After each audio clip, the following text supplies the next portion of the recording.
श्री कृष्ण कन्हैया लाल की जय। श्री निजानंद स्वामी की जय। श्री प्राणनाथ प्यारे की जय। महामत कहे मोमिनो ये छोड़िए नहीं एकदम। अब कहूँ अंदर अर्श की जो दिए निशान खसम। जो दिए निशान खसम। श्री कृष्ण कन्हैया लाल की। 31वां प्रकरण है वो रंग भवन के अंदर की विशेषताओं का संक्षेप में वर्णन करके समझाया हुआ ऐसा प्रकरण है। इसका संकेत पहले वाले प्रकरण के अंतिम चौपाई में दे ही दिया था कि अब हम धाम के अंदर की बात करते हैं।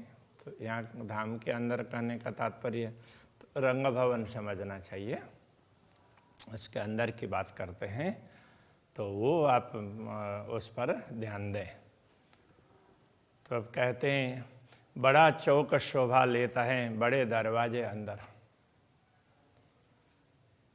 धाम का मुख्य द्वार वो बड़ा दरवाजा, तो उसके अंदर बड़ा चौक शोभा लेता है। तो उसमें 28 स्तंभ लगे हुए हैं और उससे भी अंदर जाते हैं तो रसोई की हवेली आती है। तो यहाँ उससे भी आगे की बात कर रहे हैं, रसोई की हवेली, और वहाँ भी काफ़ी बड़ा स्थान है। चारों तरफ मंदिर हैं, बीच में चबूतरा भी है और वहाँ बैठक के स्थान भी काफ़ी हैं। तो ऐसे अब उनका यहाँ बता रहे हैं। बड़ी बैठक है इत गिरोह की। तो ब्रह्मात्माओं के यहाँ इस चौक में बहुत बड़ी बैठक है। आगो रसोई के मंदिर, उससे आगे जाते हैं तो रसोई की हवेली आती है। 10 श्याम श्वेत के लगते 10 मंदिर सामी हार। तो वहाँ एक दिशा में श्याम और श्वेत मंदिर जहाँ पर हैं, बीच में सीढ़ी है और सीढ़ी के दोनों तरफ श्याम और श्वेत मंदिर हैं। तो उसमें 10 मंदिरों की पंक्ति है। इन चौक की रोशनी मावत नहीं झलकार।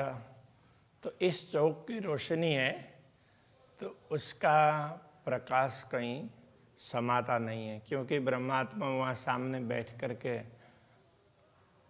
भोजन आरोगती है, इसलिए इसकी शोभा विशेष है और क्षेत्र से इसकी शोभा विशेष है। कई नकस कई कटाव इन भौम में देखत। ये तो अब पूरी भूमिका की बात कह रहे हैं। तो इसमें ये पूरी हवेली में ही भिन्न भिन्न प्रकार के नक्काशी चित्रकारी हैं, अलग अलग प्रकार के उसमें बेल बुट्टे वगैरह ऐसे बने हैं।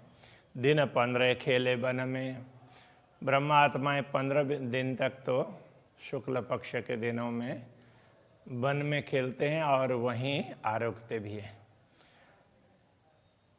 15 आरोगे इत, कृष्ण पक्ष के दिनों में तो वो वहाँ वनों में नहीं खेलते हैं, तो यहाँ आकर के भोजन लीला करते हैं।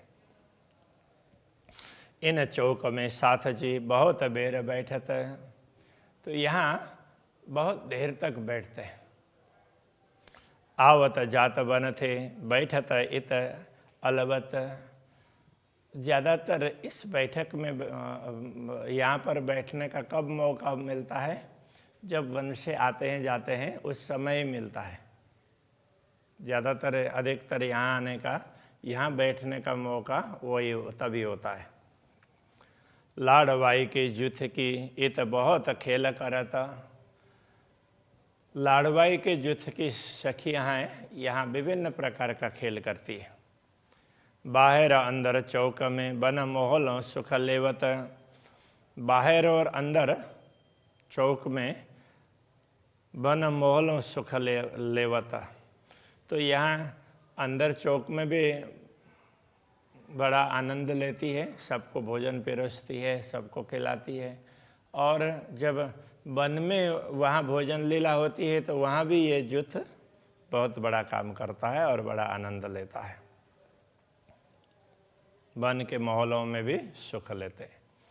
वन मोहल विलास को सुख गिनती में आवत नाही, तो वन में 15 दिन तक आनंद लेते हैं, फिर 15 दिन तक यहाँ माहौल में आनंद लेते हैं, तो इनकी गिनती नहीं हो सकती है। तो कितना सुख मिलता है, कितना आनंद होता है, तो इसका वर्णन नहीं किया जा सकता।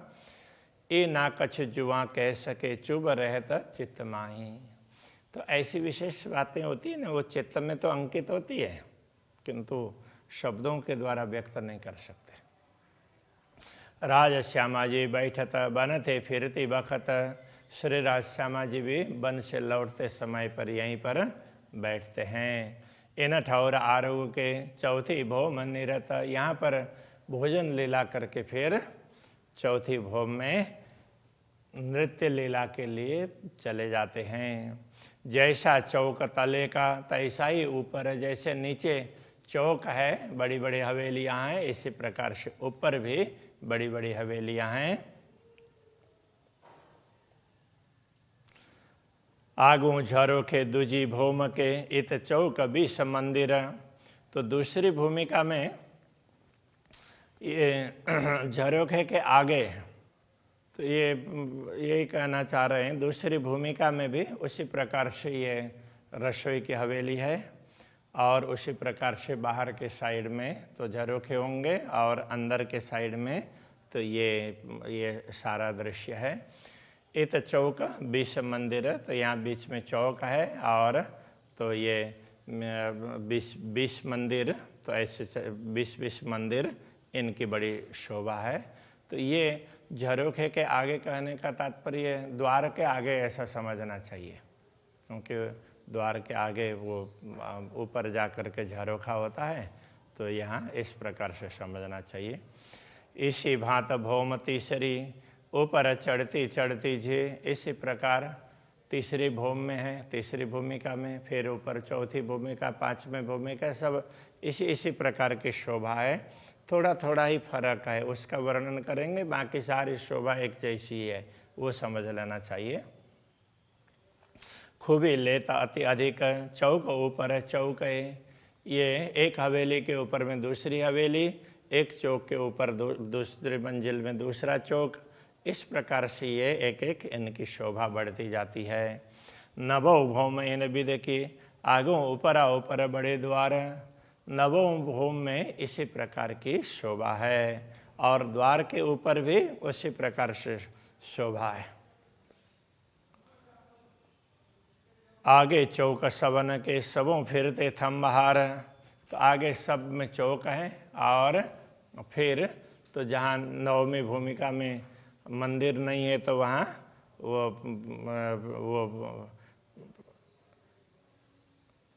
स्तंभ वगैरह हैं।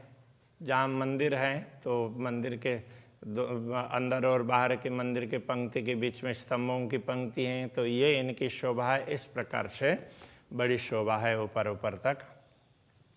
और विदकेती कहूँ भौम भौम ठौर अनेक, इस प्रकार कितना वर्णन करें, जितने भूमिकाएं हैं उसमें अलग अलग प्रकार की विशेषताएं हैं। एक ओट जुआ ना कह सके तो कहा कहे रसना एक, इनका वर्णन करना हो तो करोड़ों जिह्वा से भी वर्णन नहीं हो सकता है, तो एक जिह्वा कितना वर्णन कर पाएगी। तो ये कह करके प्रथम भूमिका को यहाँ विराम दिया। अब दूसरी भूमिका की बात कह रहे हैं। श्याम श्वेत के बीच में सीढ़ियाँ सुंदर शोभित, जैसे प्रथम भूमिका में श्याम और श्वेत मंदिर के बीच में सुंदर सीढ़ी बताई गई है, तो उस सीढ़ी में से चढ़ करके दूसरी भूमिका में पहुँचते हैं। बहुत साथ एता आए के चढ़त उतर करत, बहुत ब्रह्मात्माएँ यहाँ से चढ़ उतर करते रहती हैं। जब राज्य को तीसरी भूमिका में जिमाना होता है तो उस समय भी यहीं से चढ़ते हैं, और ऐसे भी ये प्रथम भूमिका में भोजन करते हैं और फिर भोजन करके भी उनको नित्य प्रति जाना होता है। ऐसे वन से आकर के तो फिर तो वहाँ से ऊपर तक जाना होता है। तो ये इस प्रकार की सीढ़ी है। अब दूसरी भूमिका की बात ये करेंगे, यहाँ से चढ़ कर के दूसरी भूमिका में पहुँचेंगे तो क्या क्या दृश्य होंगे वो समझाना चाह रहे हैं। इतथे चले खेलन को आगो मंदिर जहाँ भुलवन, यहाँ से आगे चलते हैं तो वहाँ भुलवनी के लिए जो मंदिर हैं उन दृश्यों को देखते हैं। जब जात चेह बच्चे झीलने तब खेले ठौरई न, जब वहाँ जल कुंड में स्नान करने के लिए जाते हैं तो वहाँ जल क्रीड़ा करते हैं, और उसके बाद में फिर तो यहाँ मंदिर, ये 12,000 मंदिर हैं, बीच में चौक है, और उस चौक में ब्रह्मात्माएँ श्रृंगार करती है और उसके बाद में फिर राज्य के दर्शन करती हैं। तो इस प्रकार का ये दृश्य है। तो ये सब खेलने का स्थान है, तो ये बड़ा सुंदर है, इसका वर्णन कर रहे हैं। खेल करे इत भुलवनी मंदिर 110 की हार, यहाँ भुलवनी के खेल होते हैं। तो यहाँ 110 मंदिरों की हार है, लंबाई और चौड़ाई में। तो ऐसी भूमिका है, और 110 मंदिर ही गिनेंगे, किंतु बीच में 100 मंदिर 100 बाय 100 का स्थान है, तो वो चबूतरा है। तो इसके हिसाब से 12,000 मंदिर होते हैं, और 100 मंदिर का स्थान है वो चबूतरा का माना गया है। सो हर तरफों गिनती यही गिनती तरफ चारों तरफ वैसे 110 मंदिर की ही गिनती की जाती है। ए भुलवनी ऐसी भई देखी चारों किनार, तो चारों तरफ देखें तो ये भुलवनी का स्थान है, ये इसी प्रकार से है। द्वार सबों बराबर भय मंदिर 12,000, तो 12,000 मंदिर है। एक एक मंदिर के हिसाब से देखेंगे तो उसमें सब में 4-4 द्वार हैं, एक जैसे ही लगते हैं। मंदिर जुदे कर गिनिए हर मंदिर दरवाजे 4, यदि 12,000 मंदिर को एक एक मंदिर के हिसाब से देखेंगे तो एक एक मंदिर में 4-4 द्वार है। यों गिनती 12,000 की भय 48 सहस्र द्वार, जब 12,000 मंदिर हैं तो एक एक मंदिर में 4-4 द्वार होते हैं, तो 48,000 होने चाहिए, किंतु मंदिर जुड़े हुए हैं इसलिए 2 द्वार हैं वो कॉमन हो जाते हैं। तो इसके हिसाब से सोए भाई इत भुलवनी, यही यहाँ पर भूल हो जाती है कि भय द्वार 24,000, कुल गिनते हैं तो द्वार 24,000 ही हैं। एक दूजे में गिनाता है खेले हंसे रूहे अपार, तो 2-2 द्वार तो दूसरों के साथ में मिले हुए होते हैं। तो इस प्रकार से चारों द्वार ही शेयर करते हैं, तो चारों द्वार शेयर होते हैं तो फिर एक मंदिर में 2-2 द्वार उनके हिस्से में आते हैं। तो इस प्रकार से ये यहाँ पर भुलवनी है। रूहें द्वार एक दौड़ के चौथे जाए निकषत, तो एक द्वार से प्रवेश करती है मंदिर में ब्रह्मात्मा, तो वहाँ से घूम करके ऐसे जाएंगे तो वहाँ से सीधे ही जाएंगे तो भी तो सामने वाले द्वार से निकलती, इधर भी द्वार हो गए इधर भी द्वार हो गया, तो पहले द्वार से प्रवेश किया, इधर और इधर के 2 द्वार हो गए, 3 हो गए, और सामने चौथा द्वार, उसमें से फिर सीधी जाती है तो ऐसे निकल जाती है। इस प्रकार से ये समझाया। प्रतिबिंब उठे कई तरफों कोई काहू न पकड़त, तो वहाँ सब कांच की दीवार है, तो इसलिए उससे प्रतिबिंब वो ऐनक की दीवार है दर्पण की, तो इसके हिसाब से तो सब प्रतिबिंब दिखाई देता है, तो कौन किधर जा रहा है कुछ पता ही नहीं चलता है। कोई काहू न पकड़ता, कोई किसी को पकड़ ही नहीं पाता है कि कौन किधर जा रहा है। भागत एक मंदिर से प्रतिबिंब उठे अपार, एक मंदिर से निकलते हैं तो सभी में इसी प्रकार से दर्पण है, तो एक ब्रह्मात्मा का भी ऐसे प्रतिबिंब कितना दिखाई देता है तो पता ही नहीं चलता है। इसलिए निकस जाए कई द्वारों से निकलते हैं, किंतु कहाँ से निकले हैं पता ही नहीं चलता है। जिधर देखो उधर ही ब्रह्मात्माएं निकल रही है, आ रही है, जा रही है, ऐसा दिखता है। ए ठौर खेल रोहन के बहुत भई भुलवन, ये भुलवनी की भूमिका है। तो यहाँ पर ऐसे भूलने वाले बहुत प्रकार के खेल होते हैं। होत हंसी त खेलते रंग रस बढ़त रुहन, यहाँ खेलते हुए ब्रह्मात्माओं की बहुत हंसी होती है और सबका प्रेम बढ़ता भी है। तो यहाँ तो एक ही ऐसे दौड़ते हैं, इस प्रकार की बात बताई। खेल तो विभिन्न प्रकार के करते हैं, उन सब का वर्णन तो हो नहीं सकता है, इसलिए नहीं किया है। इनों बीच चबूतरा हक हारी मद बैठत आए, बीच में चबूतरा है तो श्री राज्य श्यामा जी वहाँ आकर के विराजमान होते हैं।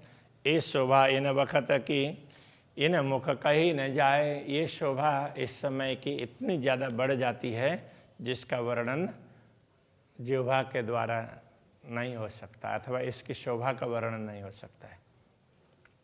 दूजी शोभा का चेह बच्चा धनी बैठत इत अनहाय, दूजी भौम का चेह बच्चा।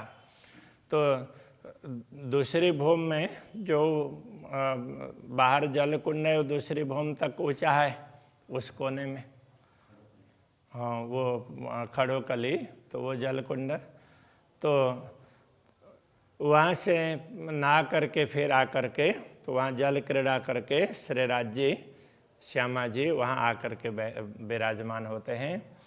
श्रृंगार समय रोहन के इन जुआ कहियो न जाए, तो वहाँ श्री राज श्यामा जी भी श्रृंगार करते हैं और ब्रह्मात्माएं भी श्रृंगार करती हैं। तो उस समय की शोभा का भी वर्णन नहीं हो सकता है। पीछे चरणों लागे जुगल के माहे मायन मंदिरों झलकार, जो ब्रह्मात्माएं सब श्रृंगार करके फिर श्री राज जी और श्यामा जी को प्रणाम करती हैं, तो उस समय उनके वस्त्र और आभूषणों से जो प्रकाश निकलता है तो वो कहीं समाता ही नहीं है, ये बताना चाह रहा है। ए नेक कही इन ठौर के इत हिसाब बिना बैठक, ये तो एक स्थान की बात थोड़ी सी बताई है। ऐसे तो इस भूमिका में, दूसरी भूमिका में इतने स्थान हैं बैठने के और क्रीड़ा करने के, लीला करने के, जिसका वर्णन ही नहीं हो सकता। सुख देत इत कायम, जैसा बुजरा का जैसे धामधनी महान है, ऐसे ही वो ऐसे विभिन्न स्थानों में हमेशा ब्रह्मात्माओं को भी विशेष विशेष प्रकार के सुख प्रदान करते हैं। ए दूजी भौम जो अरस के, ये तो बहुत बड़ो विस्तार, ये दूसरी भूमिका परमधाम की, इसका भी विस्तार बहुत ही बड़ा है। ए नेक नेक कहता हूँ जुआ कहा कहे सिपथ सुमार, हम तो थोड़ी थोड़ी बात ही आपको समझा रहे हैं। ये जिह्वा इस सारी महिमा को तो बता ही नहीं सकती है। तो इतनी ज़्यादा सुंदरता, इतने ज़्यादा बैठक, ऐसा स्थान है ये दूसरी भूमिका भी, जिसका वर्णन नहीं हो सकता। श्री कृष्ण कन्हैया लाल की। जुआ कहा कहे सिफत सुमार, जुआ कहा कहे सिफत सुमार, ए दूजी भौम जो अरस की, ये दूजी भौम जो अरस की, इत बहुत बड़ो विस्तार, इता बहुत बड़ो विस्तार, नेक नेक कहत हूँ, ए नेक नेक कहत हूँ, जुआ कहा कहे सिफत सुमार, जुआ कहा कहे सिफत सुमार, कहा कहे सिफत सुमार, जुआ कहा कहे सिफत सुमार। कन्हैया लाल की जय, श्री निजानंद स्वामी की